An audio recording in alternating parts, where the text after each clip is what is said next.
السلام علیکم۔ سمجھوتا ایک سچی کہانی، ایک ماں اور بیٹے کی دل دہلا دینے والی کہانی۔ وہ گلی کے کونے پر کھڑی اپنی معصوم بیٹیوں کو اپنے آنچل سے چھپانے کی کوشش کر رہی تھی۔ موسم پہلے سے زیادہ سخت ہو گیا تھا۔ موسلا دھار بارش میں بھی آنکھوں سے بہتے آنسوؤں کے پیچھے چھپے درد کو محسوس کیا جا سکتا تھا۔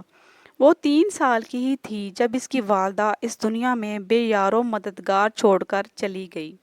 اس کے والد نے اسے اپنی بھابھی کے ہاتھوں میں دے دیا اور دوسری شادی کر کے گھر بسا لیا۔ زندگی کے ہر ظلم سے آشنا وہ ابھی صرف 14 سال کی تھی جب اس کے چچا نے اسے جوئے کی شرط میں ہار دیا۔ صرف 1500 روپے کی عوض اس شفاق معاشرے نے اپنی زندگی کی ڈوریاں ایک شرابی کے حوالے کر دیں۔ 16 سال کی عمر میں جب وہ ایک بیٹی کی ماں بنی تو خود کو بھول کر بیٹی کے لیے ہی زندگی گزارنے لگی۔ روزانہ کی مار پیٹ اور نئے زخموں سے تنگ آ کر ایک دن جب انہوں نے اپنی تینوں بیٹیوں کو لے کر چچا کا دروازہ کھٹکھٹایا تو انہیں ڈانٹ پلائی گئی اور باتیں سنائی گئی۔ ارے تم ہو ہی ایسی، اگر ایسی نہ ہوتی تو وہ اپنے شوہر کے پاس ہی رہتی۔ اے کلموہی، اگر اپنا نہیں تو ان بیٹیوں کا ہی کچھ سوچو۔ ان کو لے کر کہاں در بدر بھٹکی پھر رہی ہو؟ انہیں اپنے باپ کے سائے سے کیوں محروم کرنا چاہتی ہو؟ انہیں لے جاؤ اور حالات سے سمجھوتا کرنا سیکھو۔ تلخ باتیں سن کر وہ واپس آ گئی اور یہ بھی کہا کہ تمہاری بیٹیاں بھی تمہاری طرح لوگوں کی محتاج رہیں گی۔ اس کے کانوں میں ان الفاظوں کی گونج اس چھری سے بھی زیادہ تکلیف دہ تھی جو ابھی تک اس کے جسم پر جانوروں کی طرح برستی تھی اور زخموں کے نشان چھوڑ جاتی تھی۔ درد اور تکلیف کی باعث وہ واپس آ گئی۔ نہ جانے کتنی راتیں گزر گئی۔ صبح اپنی لڑکیوں کی بھوک کی وجہ سے روتے ہوئے ان کی آوازوں نے اسے بیدار کر دیا اور وہ پریشان ہو کر اٹھ کھڑی ہوئی۔ اس کا مطلب یہی تھا کہ اب اس نے سمجھوتا کر لیا ہے۔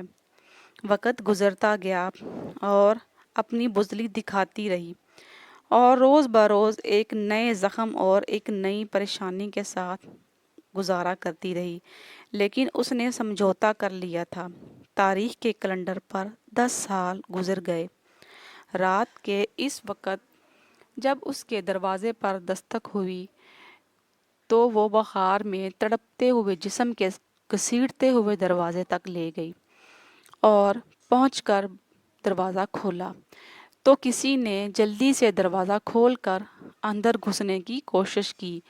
3 آدمی اس کے گھر میں داخل ہونے کی کوشش کر رہے تھے۔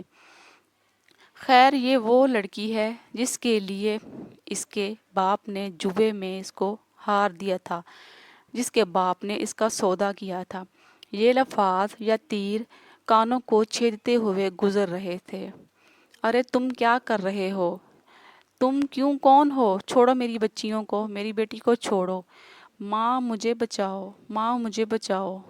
ان درندوں سے مجھے بچاؤ۔ میں ان درندوں کو اپنا جگر بیچنے نہیں دوں گی۔ مجھ میں ایک خدائی طاقت آئی اور میں نے تینوں کو جھٹکے میں سے سینے میں لگا لیا اور ان کے سینے میں چھرا گھونپ دیا۔ ہوا کا ایک جھونکا اسے حقیقت کی دنیا میں واپس لے آیا۔ ماں اب ہم کیا کریں گے؟ کیا پولیس ہمیں پکڑ کر لے جائے گی؟ ایک گاڑی ان کے قریب آ کے رکی۔ تو آپ ہیں جس نے بلایا ہے؟ ہاں میں ہی ہوں۔ بتاؤ تم کیا کرنا چاہتی ہو؟ میں آپ سے صرف ایک ضمانت چاہتی ہوں کہ میری لڑکیوں کو دارالامان میں چھوڑنے کے بعد مجھے گرفتار کر لیا جائے۔ بیٹیوں کی چیخو پکار کے بعد ہی وہ گاڑی میں بیٹھی تھی، لیکن آج اس کے چہرے پر کوئی ندامت نہیں تھی، کوئی پریشانی نہیں تھی، کیونکہ جو سمجھوتا وہ ساری زندگی کرتی اسے بے سود بنا دیا۔